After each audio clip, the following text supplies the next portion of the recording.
Hello বন্ধুরা, আমি তোমাদের সাথে আগে আষাঢ় শ্রাবণ ভাদ্র আশ্বিন মাসের ক্যালেন্ডার শেয়ার করেছি। চাইলে তোমরা ওই ভিডিওটা দেখে নিতে পারো। তো এখন আমি তোমাদের সাথে শেয়ার করছি কার্তিক মাসের ক্যালেন্ডার। তো কার্তিক মাস 1433, অক্টোবর নভেম্বর মাস মিলিয়ে হয় আমাদের কার্তিক মাস। 2026 সালের কার্তিক মাস পড়ছে সোমবার। পয়লা কার্তিক পড়ছে 19শে অক্টোবর। 20 অক্টোবর পড়ছে 2 তারিখ কার্তিক মাসের। 21শে অক্টোবর পড়ছে 3 তারিখ। 22শে অক্টোবর পড়ছে 4 তারিখ। 23শে অক্টোবর পড়ছে 5 তারিখ। 24শে অক্টোবর পড়ছে 6 তারিখ। 25শে অক্টোবর পড়ছে 7 তারিখ। 26শে অক্টোবর পড়ছে 8 তারিখ। 27শে অক্টোবর পড়ছে 9 তারিখ। 28শে অক্টোবর পড়ছে 10 তারিখ। 29শে অক্টোবর পড়ছে 11 তারিখ। 30শে অক্টোবর পড়ছে 12 তারিখ। 31শে অক্টোবর পড়ছে 13 তারিখ। 1 নভেম্বর রবিবার, এই দিন পড়ছে 14 তারিখ। আচ্ছা, 2রা নভেম্বর পড়ছে 15 তারিখ। 3রা নভেম্বর পড়ছে 16 তারিখ। 4ঠা নভেম্বর পড়ছে 17 তারিখ। 5ই নভেম্বর পড়ছে 18 তারিখ। 6ই নভেম্বর পড়ছে 19 তারিখ। 7ই নভেম্বর পড়ছে 20 তারিখ। 8ই নভেম্বর পড়ছে 21 তারিখ। 9ই নভেম্বর পড়ছে 22 তারিখ। 10ই নভেম্বর পড়ছে 23 তারিখ। 11ই নভেম্বর পড়ছে 24 তারিখ। 12ই নভেম্বর পড়ছে 25 তারিখ। 13ই নভেম্বর পড়ছে 26 তারিখ। 24শে নভেম্বর তারপর 14ই নভেম্বর পড়ছে 27 তারিখ। 15ই নভেম্বর পড়ছে 28 তারিখ। 16ই নভেম্বর পড়ছে 29 তারিখ। 17ই নভেম্বর পড়ছে 30 তারিখ। তো এখন তোমাদের সাথে শেয়ার করছি কবে কি অনুষ্ঠান আছে। তো 1 তারিখে আছে মহাষ্টমী আর বীরাষ্টমী আর সন্ধি পুজো ও বলিদান। 2 তারিখ পড়ছে মহানবমী, কার্তিক মাসের 2 তারিখ মহানবমী ও নবরাত্রি ব্রত সমাপন। 3 তারিখ 3রা কার্তিক পড়ছে বিজয়া দশমী, আর এই দিন তো রামচন্দ্রের পুজো উৎসব হয়ে থাকে। 4 তারিখ মানে 4ই কার্তিক পড়ছে একাদশী উপবাস বা নিয়ম সেবা আরম্ভ।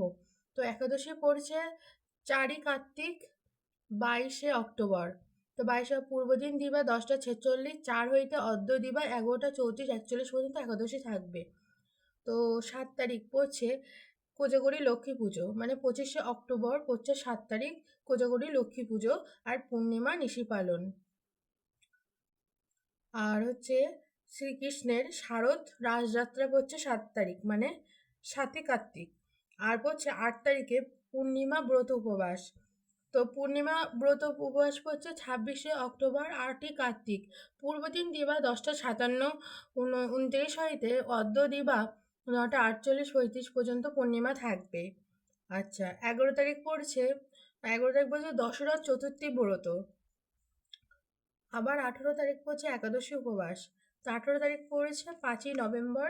5ই নভেম্বর পূর্বদিন দিবা 1টা 10, 16 হইতে অদ্য দিবা 11টা 53, 25 পর্যন্ত একাদশী থাকবে। তারপরে 19 তারিখ পড়ছে ধন ত্রয়োদশী বা ধনতেরাস। 20 তারিখ পড়ছে মানে 20 কার্তিক পড়ছে ভূত চতুর্দশী উপবাস। 21শে কার্তিক পড়ছে চতুর্দশ শাকভক্ষণ, চতুর্দশ যমতর্পণ ও ধর্মরাজ পূজা। 21শে কার্তিক পড়ছে কালী পূজা, দীপাবলি ও দেওয়ালি উৎসব ও অমাবস্যা নিশি পালন। তো অমাবস্যা নিশি পালন পড়েছে 21শে কার্তিক। আর 21শে কার্তিক পূর্বদিন দিবা 10টা 47, 58 হইতে অদ্য দিবা 11টা 26, 7 পর্যন্ত থাকবে। এটা কিন্তু 21 তারিখে শুরু হচ্ছে অমাবস্যা 10টা 47, 58 থেকে 22 তারিখ 11টা 26, 7 পর্যন্ত অমাবস্যা থাকবে। আর আছে 23 তারিখ হচ্ছে 10ই নভেম্বর অন্নকূট মহোৎসব ও গোবর্ধন পূজা ও যাত্রা। 24 তারিখ হচ্ছে ভ্রাতৃদ্বিতীয়া মানে ভাইফোঁটা আর যম দ্বিতীয়া। 27 তারিখ মানে 14ই নভেম্বর পড়ছে শিশু দিবস। 28 তারিখ পড়ছে ছট পূজা ও সূর্য পূজা। 29 তারিখ পড়ছে কোলযাত্রা উৎসব। আর 30 তারিখ পড়ছে গোপাষ্টমী আর কার্তিক পূজা আকাশের দীপদান সমাপন। তো এই ছিল কার্তিক মাসের ক্যালেন্ডার। যদি ভিডিওটি ভালো লেগে থাকে লাইক কমেন্ট করো আর সাবস্ক্রাইব করো আমার চ্যানেলটাকে। ধন্যবাদ।